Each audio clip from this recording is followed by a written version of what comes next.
Hi everyone, my name is Alyssa. I read and welcome to my channel. In this reading vlog, I read books from canceled videos.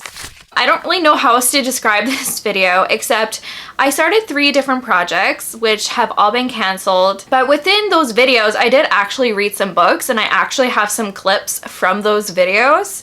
So I thought I would share these little clips with you of books that I have read in the past. So the 3 different videos that I started and canceled are reading ebooks. I also started reading some historical romance, specifically starting like historical book series. And then the 3rd vlog that I started was reading the highest rated book series on my TBR. So we're gonna go through this video by video and we'll be starting with reading ebooks. Hi everyone, my name is Alyssa. I read and welcome to another video, and today I'm going to start a new reading vlog where I'm reading ebooks. So I have some ebooks that I want to get to that are part of my TBR, but the reason why I'm reading them on ebook is because I don't actually physically own them and they're part of series. So the first book I'm going to read is A Touch of Malice by Scarlett St. Clair. I've been secretly, not quite secretly, but I've been reading the Hades and Persephone series. It wasn't part of my physical TBR, but I just decided to pick it up on a whim one time. I think I read book 1 in another reading vlog where I read books now on my TBR. And I have read book 2 and I want to read book 3 as well. So that's the first book on this reading vlog. The other one is Moonlight Sins by Jennifer L. Armentrout. I have this series on my bookshelves as well. I think it's part of the De Vincent series. I think that's what it's called. Yeah, De Vincent series. I have book 2. I don't own book 1, so I borrowed book 1 from my library. So I'll be reading that. I'm not quite sure if it's like a mafia romance, but it sounds like it's about a really rich family and the characters fall in love in each installment. So I have book 1. I'm gonna give it a try and see what it is. And then I'm gonna be reading The Countess, which is a historical romance by COULTER. I don't know anything about this one, but it is a historical romance. I randomly picked up a book. I made a mistake of buying books secondhand, specifically for the setbacks. Countess, I think, is book 1 in this series, all written by COULTER. Like I said, I don't know anything about it, but I got it on my Kindle through Kindle Unlimited. It had it on there. I think the whole series is on there. So those are the 3 ebooks I'm going to be reading. So let's just get on with this video. So I have been reading Moonlight Sins. It's been really good. I've been kind of obsessed with it. It's the first in the De Vincent series, so it's a trilogy. And in this series, we're following 3 brothers, I'm almost positive, and they are part of a rich family, a big powerful rich family, like billionaire kind of level, and you get kind of like mafia vibes. It hasn't been revealed or cleared up quite yet, but I have a feeling that possibly they are a mafia family. But anyways, they're billionaires and their families has like a lot of rumors surrounding their family, specifically about where they live, like their mansion. There's been rumors that a lot of deaths has happened there, that the land is cursed, that their family is cursed, people die mysteriously, things like that. And our hero is Lucien. Our heroine is Julia, and Lucien is the youngest brother. He actually has a twin sister. And there's mysterious things happening around her. She has a condition where she's not really responsive. She doesn't talk, she can barely move. And there's a time where she disappeared and now she's back in this condition, in this way. They're not really sure what's going on with her. And then at the very beginning of the novel, the De Vincent father passed away. He committed suicide, but it's all very mysterious. We don't really know what's going on there. And then our heroine, she is a nurse. Sorry, my dishwasher. Our heroine, she's a nurse, and she's hired to take care of their sister who is in this state.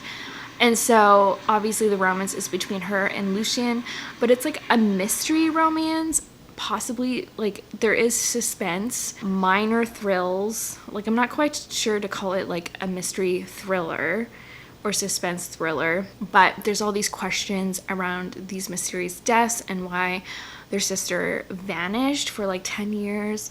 Their mother died 10 years previously, the same night that their sister disappeared. So there's all these questions.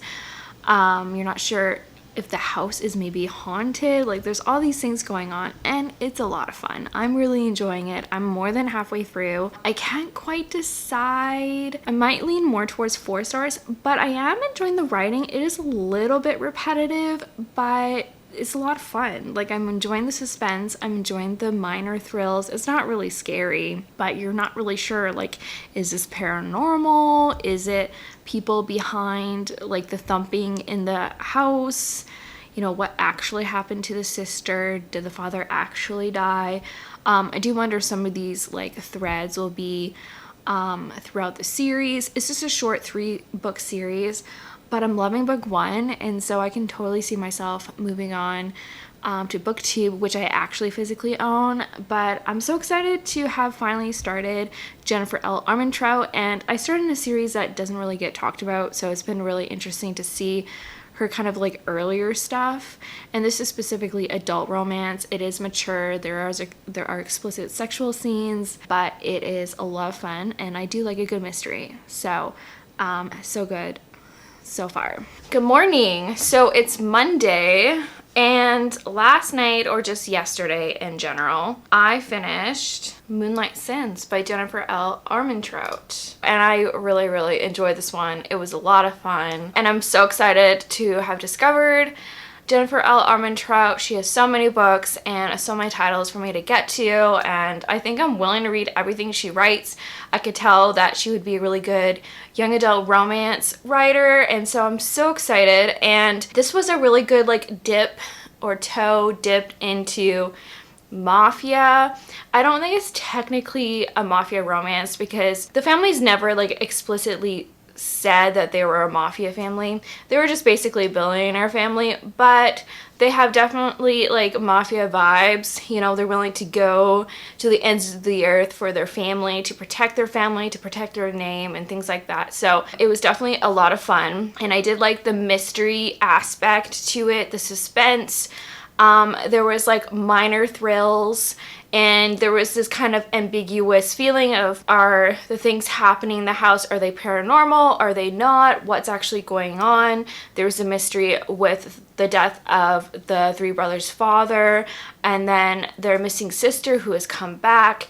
And most things were resolved. Kind of like the big reveal resolved almost everything, which I kind of wish it didn't. It kind of explained the mystery around the house, I guess you can say. Not officially, but it kind of felt that way to me. But there is still this one mystery that didn't get resolved, which I'm sure will be brought up again in the next couple of books. The romance, I did really love the romance. I think this is a really good example of why people like rake romances, because he's definitely a player, and I think this was my first one where, like, I absolutely loved the relationship, even though he was a player or a rake, depending on what term you want to use. This was really good. I really loved their relationship. I just loved how hard he fell for a heroine. He was, like, so obsessed with her, and I liked how she was kind of hesitant because of his reputation, and so there was definitely this push and pull. It definitely felt forbidden because he is her employer and things like that. So I liked how the relationship was ambiguous throughout the whole book. It took them a while to finally get to where they were at the end. Back to the mystery, I felt like it wasn't well developed. There was, like, some things brought up, but I feel like there wasn't enough because, you know, trying to make the balance of, like, mystery and romance. Obviously the romance was the main thing in this novel, and that's totally fine, but because of that, the mystery did feel a little bit lackluster. I kind of wish we had more things explored before the mystery was revealed, and it was definitely like a very someone is explaining everything to you at the end kind of situation. The big reveal was very big and dramatic, and lots of things happened, which was really fun, and I did really like it. I don't know, like I wasn't really paying attention to the mystery, I think because there just wasn't enough things to make you pay attention to. I didn't put the pieces together, I guess, and I think it's because there just wasn't quite enough pieces. I wish there was more red herrings. I wish there was more kind of hints along the way, and I just feel like there wasn't. The third act breakup, I didn't really like it. It was very short, very quick, and resolved almost instantaneously, and I feel like, I don't know if I'm the only one who feels this way, but I feel like with like a suspense or something that has a lot of action at the end, that you don't need a breakup because there's enough dramatics there, and that could be used to bring the couple closer together at the end. So I felt like the breakup was unnecessary and didn't need to be there, and it's probably why it was so quick, because it was almost not necessary, but maybe she felt like she had to because that is the romantic formula.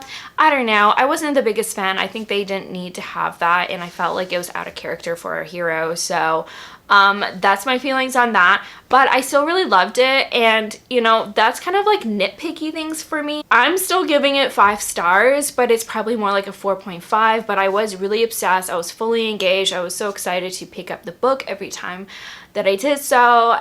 So I definitely recommend it, and I am really excited to read book 2, to read about Gabe. Very steamy, of course, and so I really loved it, and I gave it 5 stars. So as you can see from the clips, I read one of these books, which is Moonlight Sins by Jennifer L. Armentrout. Like I probably already said, I did really love this book a lot.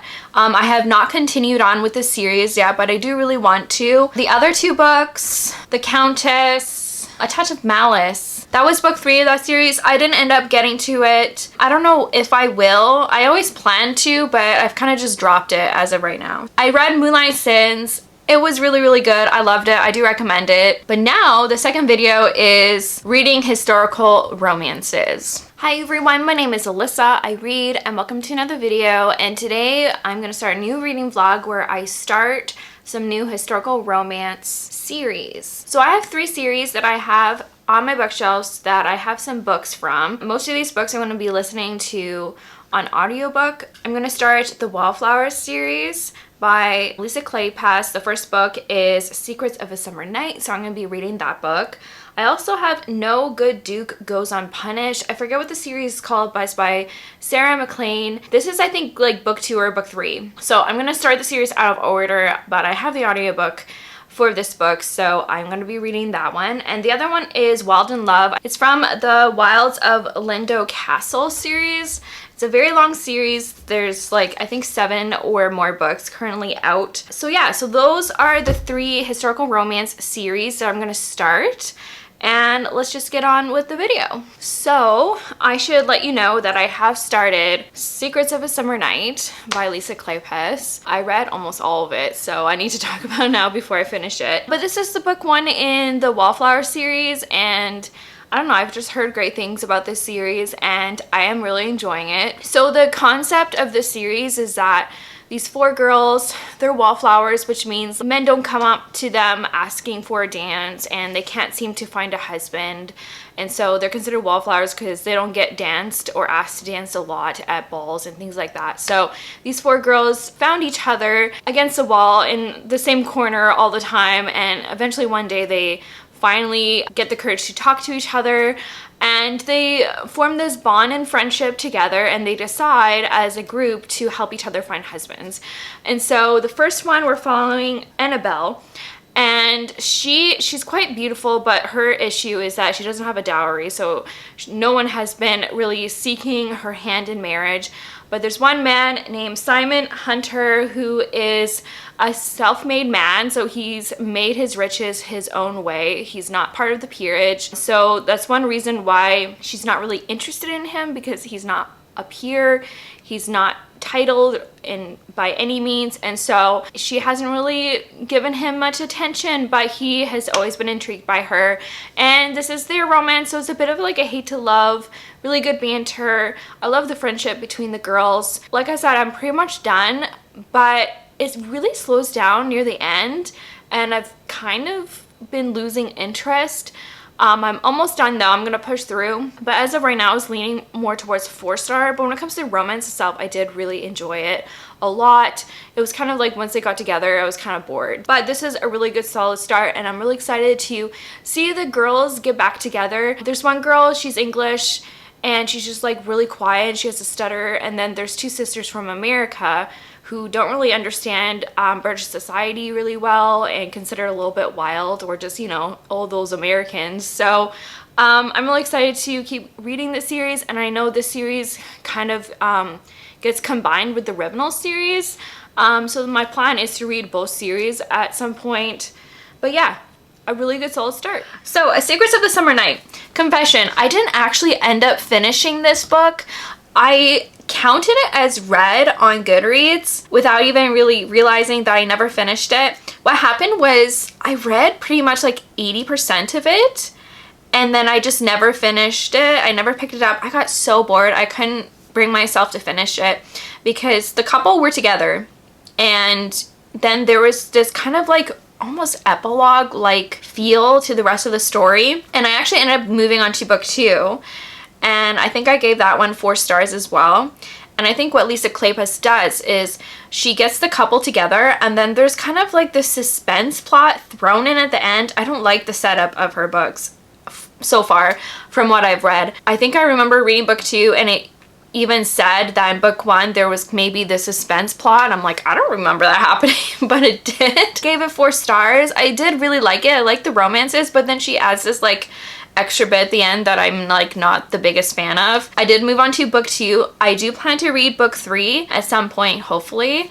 But yeah, the other books, haven't picked up that Elisa James yet, the Wild in Love series, haven't started, but I have started the Sarah McLean series. I didn't start off with that book. I decided to start in the beginning with books 1 and 2. I don't remember what the names are, but I like her books as well. They're both 4 stars, so I read book 1 and 2 and I gave them both 4 stars. Now finally, reading the highest rated series. Hi everyone, my name is Alyssa, I read, and welcome to my channel. And today I'm reading the highest rated book series on my bookshelves. So I did a crazy thing, which I always love doing. I love organizing my bookshelves, specifically like virtually, whether it is in like Excel or on Goodreads or whatever. But I wanted to see what the highest rated series I have on my bookshelves, like specifically average. How do I explain this? I made a spreadsheet where I list all the books in every series that I haven't started. So these are, if I started the series, I didn't include it in this list, but specifically entire series that I own, or not even own, just like series that I plan to read. And I listed every single book in that series and what that rating was. And these are specifically the average ratings from Goodreads. And then from all those ratings, I averaged the rating within each series. So at the very end, I have this list, which is the average of the averages, I guess you can say. And I wanted to see what the highest rated series was. I wanted to do this because I kind of did something similar with my lowest rated series. I specifically did only series I physically owned completely, where in this one I did every single series that I plan to get to. And so at some point I probably do the same thing, except with the lowest rated, maybe some other time. But I felt like I needed to do highest rated. I did lowest rated, now I want to do highest rated, so I did it. And currently the highest rated series on my bookshelves is The Last Hours by Cassandra Clare. Now, I would read it, but it's kind of like a second series. It is kind of a sequel series of The Infernal Devices. So I decided, okay, let's go to the next one on the list. And what is it? Well, it is The Infernal Devices. These are completely, like, so highly rated. Each book. So book 1 is 4.31, the second one is 4.43, and then the third one is 4.56, and that creates an average of 4.43333, so 4.43 basically. Really highly rated. The Last Hours, the average is 4.45, and I'm kind of excited to do this video because I really want to determine whether or not I'm going to read this series anymore, specifically just like the Shadowhunter world. I kind of gave up on this series a while back, specifically The Infernal Devices. I remember getting really annoyed with book 2. I don't know, I have like a strange relationship with Cassandra Clare. I tend to like love her books so much, and then sometimes she would make choices that just like really annoy me.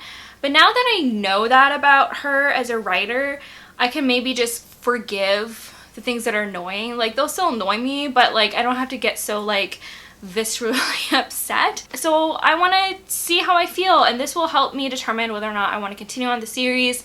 I, on the whim, picked up, like, I think just the first book of The Last Hours.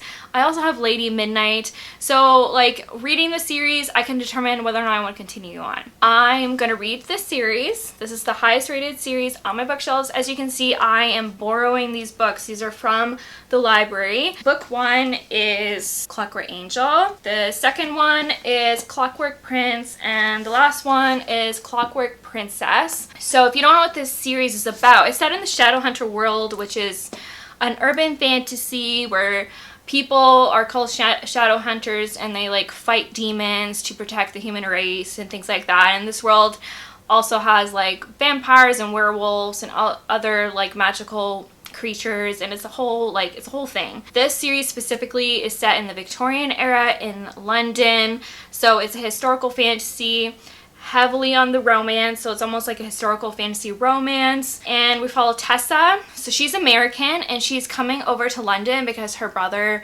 writes to her. Her aunt dies, so she has no one else to like lean on, so she decides to move to London to live with her brother.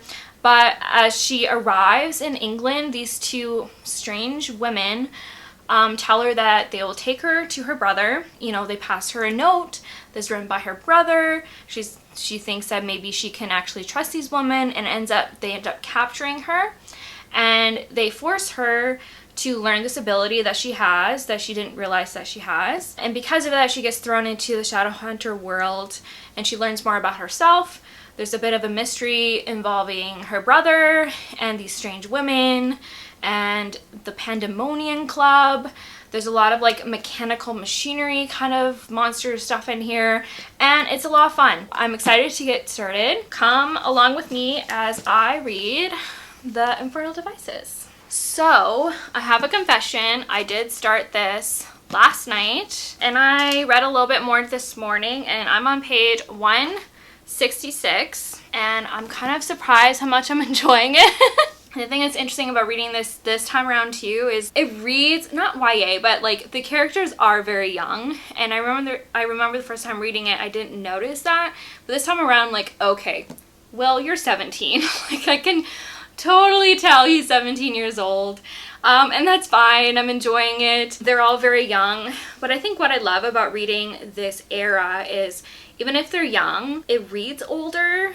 And same like with any kind of fantasy, I feel like it doesn't matter how old the characters are, they are almost aged up because they're living like adults. They have to make choices that they're not used to making. It is also strange that like all these teens live in the Institute because they're not quite 18, but I feel like if you're 17 in this era, especially as a man, like you could live on your own. The Shadowhunters, they all live at the Institute specifically. Like once they rescue Tessa, they take her back to the Institute, which is in this old church, and they convert it to like their headquarters. And the Institute is like where there's someone who runs the Institute. So Charlotte runs it, her and her husband. I think technically her husband runs it, but she's the one really running it because a woman at that time wouldn't be able to run an institute. So it's the job of the Institute to take in orphans who don't have Shadowhunter parents anymore.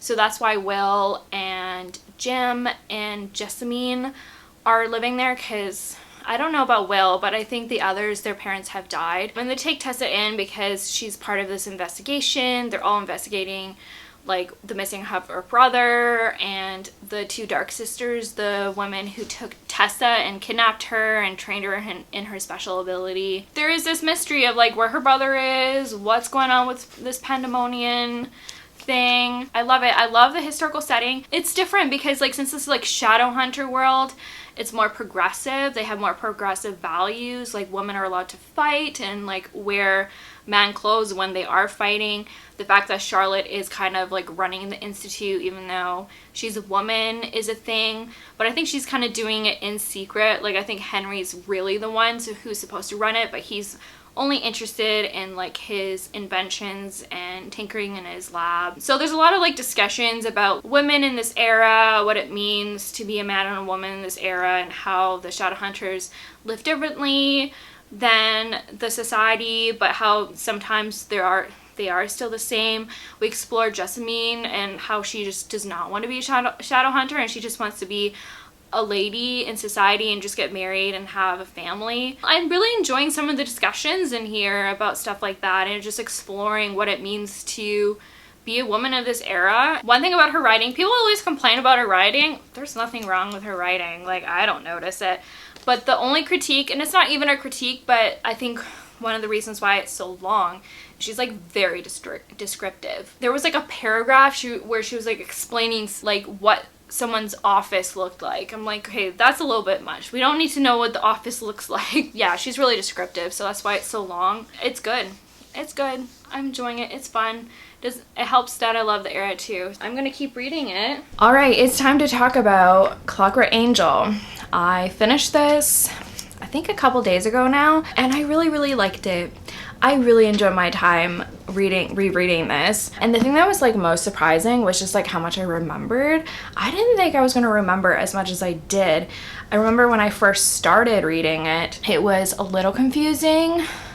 Not confusing, I was just like wondering about the things that I've forgotten, specifically about like Tessa and the things that are magical about her. I couldn't quite remember what that was, but once I started reading, things just started like clicking. I think I was like surprised how much I enjoyed it, but at the same time I was bored. Like halfway, I was really liking the beginning, and then like halfway through I was like getting a little bit bored because I just remembered so much. I was surprised how much it triggered my memory, and there was parts where it's like, I don't want to read this because I kind of know what's going to happen, but I pushed through and it did get really exciting near the end. I feel like even though the romance is prevalent in here, I feel like this was mostly like the fantasy stuff, which I really enjoyed, but I'm looking forward to more of the romantic stuff that happens in book 2. But it is like a love triangle, but that gets more developed in book 2. I really enjoyed some of the swoony scenes with her and Jem. Specifically, he is another shadow hunter in here. The thing that was also surprising was like, I didn't realize how young Charlotte